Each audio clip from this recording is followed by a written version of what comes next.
Most men, even those that have some experience with approaching women, are still confused with one debate: direct versus indirect. Should you approach directly, "Hey, you're cute, I wanted to talk to you," or indirectly, "Excuse me, my friend has this issue with his girlfriend. What do you think about it?" Here's the truth nobody wants to hear. Both approaches completely fail when used alone. The real answer is more nuanced and more powerful.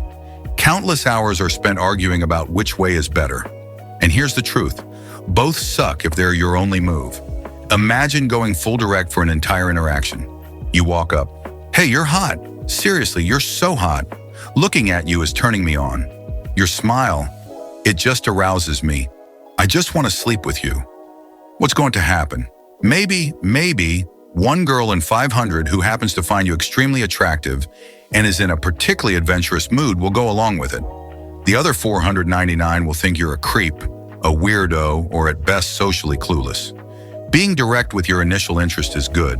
Being only direct, hammering on your sexual interest with no other content, makes you seem desperate, one-dimensional, and frankly a bit predatory. There's no personality, no charm, no reason for her to think you're anything more than a guy who wants to use her. Now imagine the opposite. You approach indirectly with some question or opinion opener. "Hey, my friend is having this issue with his girlfriend." And you discuss that. Then you transition to another topic, then another. Half an hour passes. You still haven't told her, "Hey, I'm actually here because I think you're attractive," or "I'm interested in getting to know you," or given any indication whatsoever that this is more than friendly conversation. You end up in what's called the half-an-hour conversation to nowhere. You've invested significant time and energy. She might have even enjoyed talking to you, but there was never any romantic or sexual frame established. You're just a friendly stranger. Best case scenario, she gives you a phone number just to be polite, which she'll never answer.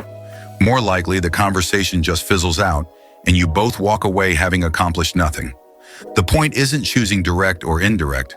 The point is understanding that you need both, in the right proportions, at the right times. You need enough directness to establish intent. She needs to know this isn't a platonic interaction. But you also need enough indirect conversation, getting to know each other, building comfort and connection, to give her a reason to care. Think of it like cooking. You need salt to make food taste good, but if you dump a cup of salt on your meal, it's inedible. You need a balance. The real principle is this: intent moves the interaction forward, but you can only move forward at a pace the woman is comfortable with. This leads to one of the most important concepts in escalation: 2 steps forward, 1 step back. You want to show as much intent as you can get away with, but no more. You're constantly calibrating, testing, pushing the envelope just slightly, and then reading her reaction. Sometimes you'll push too far and hit resistance. She pulls back, gives you a weird look, is verbally objecting, or just seems uncomfortable. That's not necessarily terrible, as long as you recognize it immediately. Back off, make her more comfortable, and then try again later, usually in a different way. The key word is different way. Don't keep forcing the same thing she already rejected. That's just stupid and stubborn. For example, if you try to hold her hand a couple times and she's not receptive, stop trying to hold her hand. Get to know her better, build more comfort, make her laugh, create more connection, then maybe go for a hug instead. Different escalation, different context. Or if you've asked her to lunch a few times and she's declining, stop asking for lunch. Ask her for coffee, or drinks, or to do some activity together. Change the format, change the frame. Here's why repeating the same rejected advance is particularly stupid. For her to say yes, she'd have to basically admit she was wrong to say no the first time. You're asking her to reverse her decision, which creates cognitive dissonance and resistance. Much easier to offer something new that she can evaluate fresh. This brings up an important distinction: persistence versus pushiness. If you have genuine belief in yourself, if you know you're a good option for her, you'll be persistent. You won't give up at the first sign of resistance because you understand that women often need time, comfort, and multiple data points before they're ready to move forward. But there's a right way and a wrong way to be persistent. Either asking for the same thing over and over despite clear rejection, ignoring her comfort level, making her feel pressured or guilty, creating a negative, heavy energy around the interaction, or showing continued interest while being calibrated to her comfort, backing off when you hit resistance, then trying again later from a different angle, maintaining a positive, lighthearted frame even when she's hesitant, making her feel like you're interested and that she's safe with you. The difference is night and day. Pushy persistence makes women want to get away from you. Calibrated persistence makes them feel pursued in a way that's actually exciting and flattering. The key to 2 steps forward, 1 step back is developing the ability to read her signals. If you go for a kiss and she turns her cheek but stays and keeps talking to you with positive energy, that's a not yet, not a never. Back off the physical escalation, build more comfort and attraction, and try again in 20 minutes. If you go for a kiss and she physically recoils, says, "What are you doing?" and her entire energy shifts negative, that's a much stronger rejection. You probably pushed too far too fast.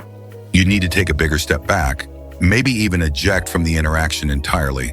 If you try to move her to another location and she hesitates but seems open, that's different from if she outright refuses and seems bothered by the suggestion. Calibration is a skill that develops over time. In the beginning, you'll misread signals, push too hard sometimes and not hard enough other times. That's fine. It's part of the learning process. The important thing is to stay aware, keep adjusting, and always prioritize her comfort while still maintaining your intent. Think of intent and comfort like 2 sides of a scale. Too much intent without comfort equals creepy, pushy, scary. Too much comfort without intent equals friend zone, going nowhere, wasted time. You need both, and the ratio changes throughout the interaction. Early on, maybe it's 70% comfort building, 30% intent. As things progress, maybe it shifts to 50-50. Near the end, maybe it's 70% intent, 30% comfort. But both elements need to be present throughout. Never pure comfort with 0 intent, never pure intent with 0 comfort. Don't think in binary terms, direct or indirect. Think in terms of calibration. How much intent can I show right now that she'll respond positively to? Then show exactly that much.